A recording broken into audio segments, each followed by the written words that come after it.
Welcome back to the Upper Tier Podcast, the football podcast that we bring you each and every week on the Dynamo Podcast Network.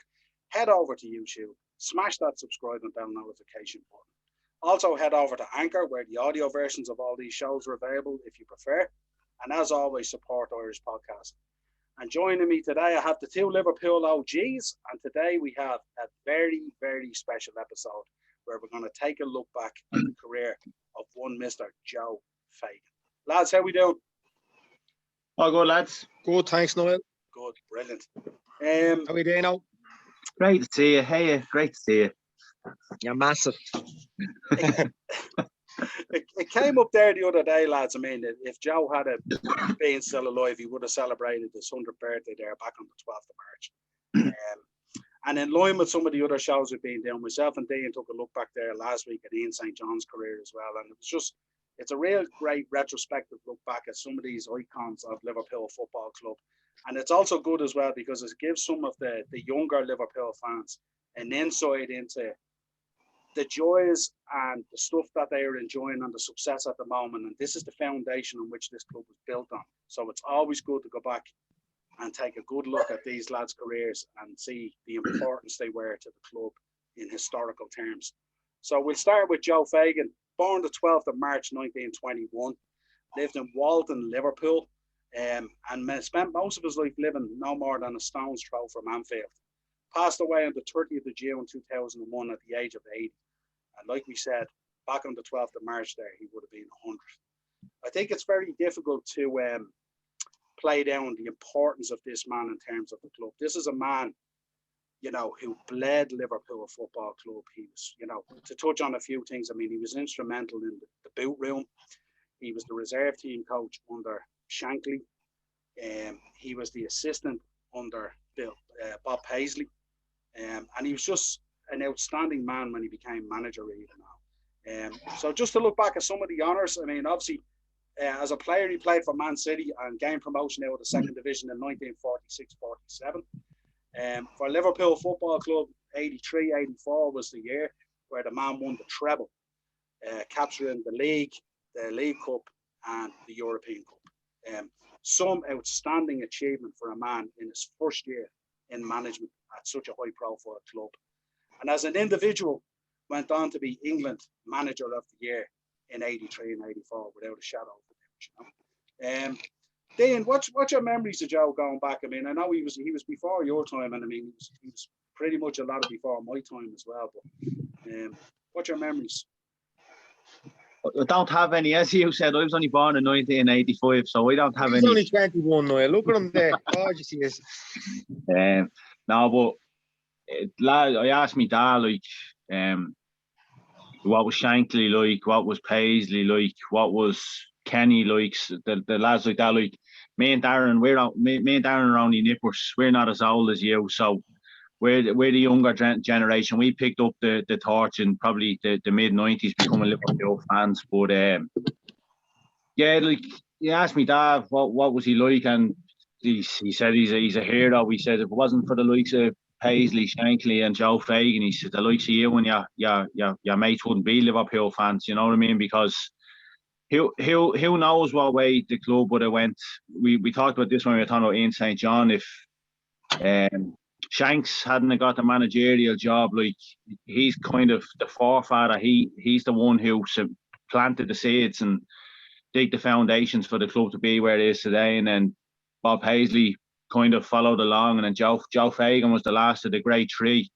I know Kenny came in after him, but a lot of people look at Joe Fagan as being accredited for being responsible for the likes of Roger Hunt, Ian Callaghan and Tommy Smith and bringing them on in their careers, you know what I mean? And like who better to learn from, do you know what I mean? He was the youth team manager for them boys, wasn't he? So he would have been the one that kind of guided them, I mean, like if you're gonna learn from any two men in football, Bill Shankly and Bob Paisley, you're not gonna go far wrong learning from them two, are you?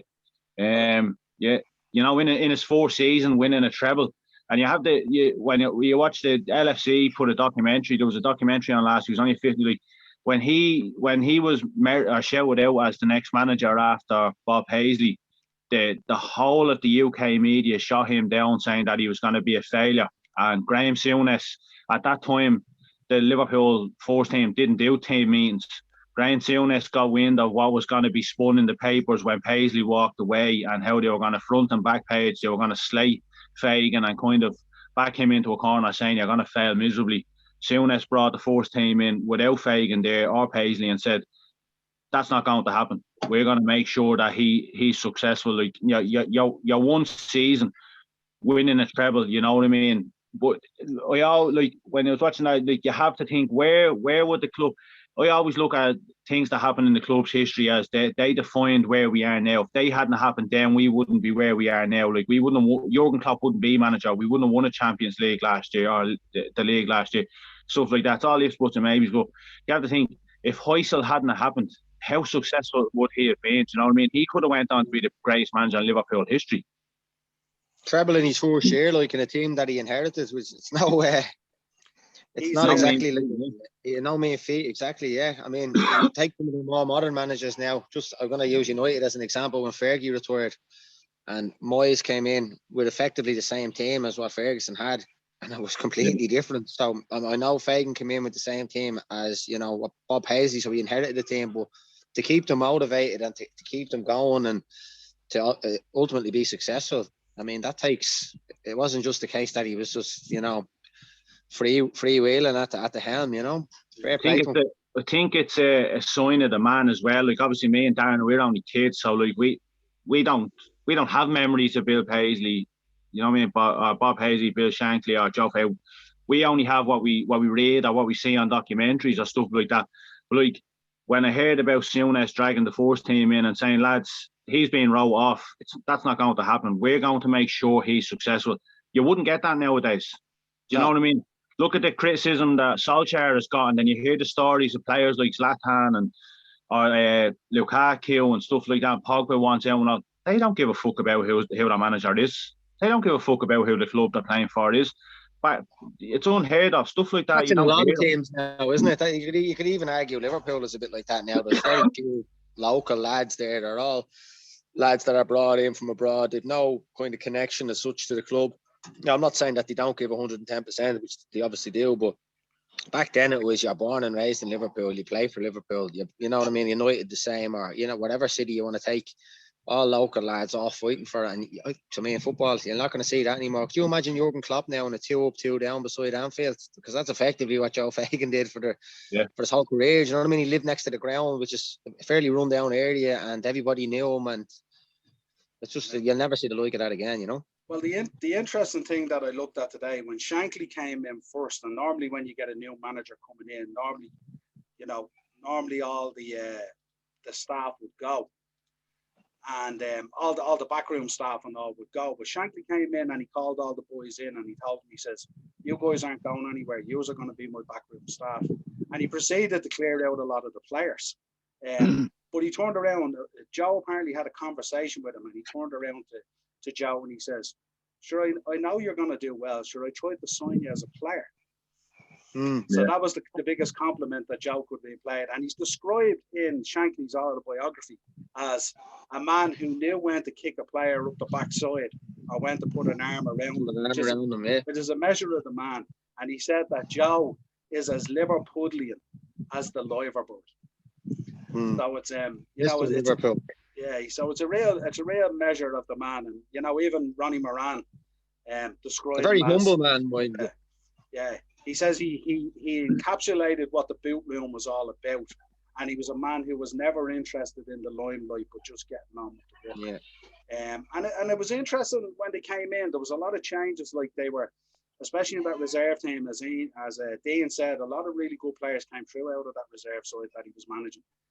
But they had changed even the training and all. The training at the time was real old school, where lads would be going out on road runs and stuff like that. And Shankly changed everything. He came in, he said he wanted more ball work and all that kind of stuff. He made them get changed at Anfield and get a bus to Melwood and then get the bus back to Anfield and changed and played again there, you know what I mean? Just to get them a bit of camaraderie and to get them used to being in or out, you know what I mean, in Anfield and their surroundings, and it worked. Like you're in there every day, you know what it means. Actually, Paisley as well instilled that as well, because Paisley was a I think his background was sports physiotherapy or something like that. And he was saying that he used that trip back on the bus as well as the cool down, that he didn't want the lads getting into the bat straight So I think away. we only used 15 or 16 players one season in the whole season. Yeah. Correct me if I'm wrong. Yeah, so I mean, you know, it's a real measure of the man and stuff like that. So we move on then the boot room, which is basically they found an old sort of storage space and they converted it into this. Yeah, no cupboard, and they converted this into a meeting room where they would go to discuss tactics and have, you know, management meetings and all. It's not they found it. Joe Fagan is credited in Liverpool with being the founder of the boot room. So he deserves a trophy for that. Or he deserves a statue for that alone. Yeah. Never mind the treble in his fourth season. But he was quoted as saying as well, when the opposing managers used to visit, that was the room they went into after the matches and all to have a drink, not up to the manager's office, if you like. You know, so he said there was many a great discussion had in there post match and stuff like that. You know? For even some of the stories you heard years ago, I think it was Shankly. He made the door for him in the home dressing room smaller. Yeah. So when we were coming out, we looked bigger. To put the fear of God in the opponents, you know what I mean? That's mental. And there's footage of Brian Clough in there, and you know yourself after a match, the manager goes in for 1 or 2 glasses of wine or whatever and a smoke or whatever. Brian Clough's in there absolutely pissed. You Paisley, Shankly. He went in pissed though. He was a mad guy. Fagan and your man Ruben Bennett, and Brian Clough walks in with his assistant, and there's 5 or 6 of them just sitting there, a big plume of smoke, and they're just about 3 or 4 empty bottles getting pissed. All those big bottles of bells, I'd say, was getting tucked into. Oh, stop. So yeah, then you know, first team coach, 1971 to 79, he was promoted up to a first team coach. Initially under Shankly, who left then I think in 74, and was succeeded by Bob Paisley, who kept him on as a first team coach. This was a real measure of the man, you know. Then assistant manager in 79 to 83, he became Paisley's assistant manager. Bobby Robson said he was the best assistant manager in the English game. Yeah, and I mean, coming from a man, a footballer, Bobby Robson. Like Bobby Robson, that's a legend. That's a measure of the man. So then we move on. Then, I mean, obviously Bob moves on, and then Joe is appointed manager, and apparently, not unlike Bobby. Yeah, he was reluctant. I remember watching a program about that. Yeah, he was reluctant to take on that role, and Bob even said it on the way out to management there that he never sort of, you know, looked for that role. But anyway, he got the job. Can you imagine that nowadays? An assistant manager at a club like Liverpool being promoted and winning everything in his first season. It just wouldn't happen. It's unheard of. Like. Yeah, I mean, you're talking about Klopp's assistant there coming on, becoming a manager and winning the treble. Like, it'd be unheard of these days. You know what I mean? So, as highly as Pep Lijnders is held in, like, because apparently after the Burnley defeat, the first team called for a meeting with Pep Lijnders because Jurgen was obviously going through shit at home, and he was the go-to guy. Like, apparently he's held in like really high esteem there, but you just can't picture Jurgen Klopp walking away and Pep Lijnders, because he just comes across a little timid geezer. You couldn't picture him now leading Liverpool to a treble. Not saying I wouldn't love him to, but you couldn't picture it. Yeah. So then, 83 to 84, we start the Joe Fagan era, if you like, and starts his first game with a defeat to Manchester United in the Charity Shield. Not an ideal start. Which wouldn't be a great start in the eyes of Liverpool fans. But had an amazing season, went on, won the league cup in a replay, I think, and then went on against Everton as well. Yeah, which is that alone would install a Liverpool manager in the annals of history. And then went on and won the European Cup and completed the treble. Even though a number of fans out there, fan bases, would try not to recognise that as a treble, but sure, this is the same fan bases that count the Community Shield, so we won't even get into that. Only when it suits them. Yeah, so an outstanding first year, and it's kind of like, if that's your first year, where do you go from there? Like, you know, what else can you do except win 4? You know, so yeah, which you know is virtually impossible. So 84, 85, Souness heads off to Sampdoria. which obviously was a big loss in terms of the dressing room. But it was a bad year really. We look a few bogey signings there. I think we signed Paul Walsh, who didn't really. Big Kevin MacDonald was brought in. MacDonald, yeah. Last seen as the Ireland assistant manager, if memory serves me correctly. We brought in Jan Mulby. And John Walk as well, who didn't do too bad now. Yeah. Fairness to him. He had a pristine moustache, that fella. What a Ronnie. But if you look back at that season, even though there was struggles and stuff like that, up till the latter part of that season, we were in line to win a few trophies again, and it just came unravelled.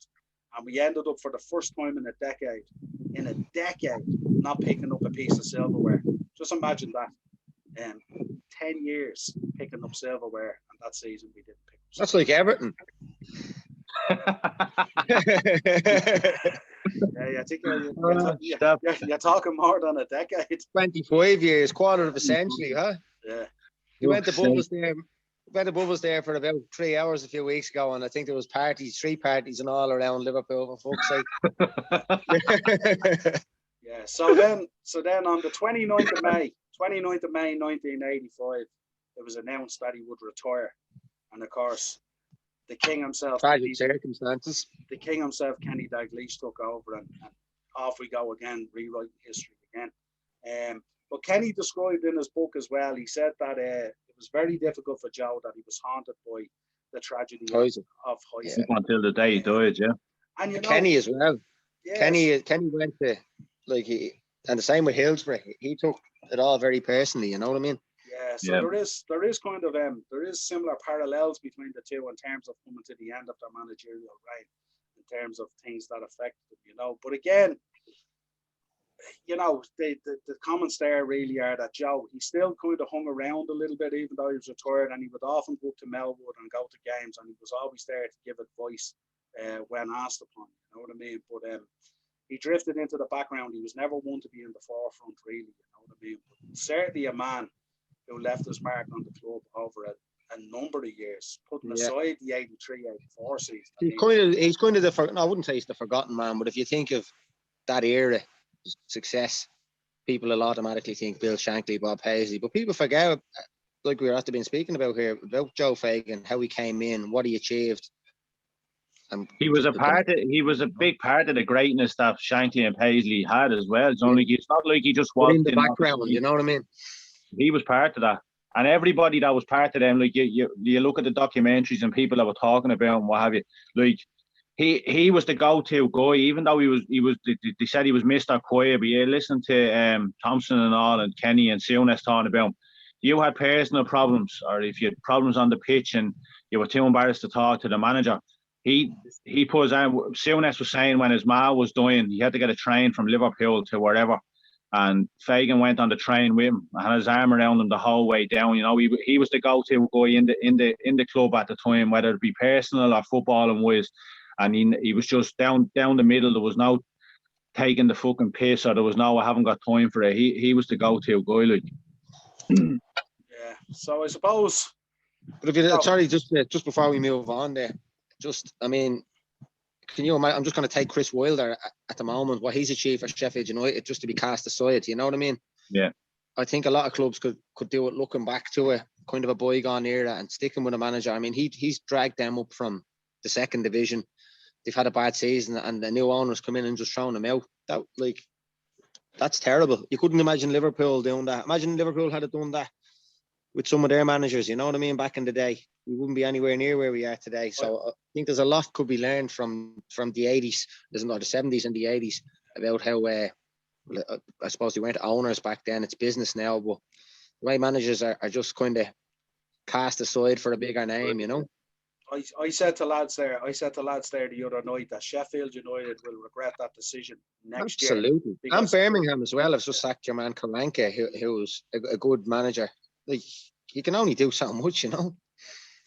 So I suppose, lads, we leave it with the point that we'll salute Joe Fagan as one of the heroes of the club, and one of the man who laid the groundwork for a lot of success that followed both before and after his managerial reign.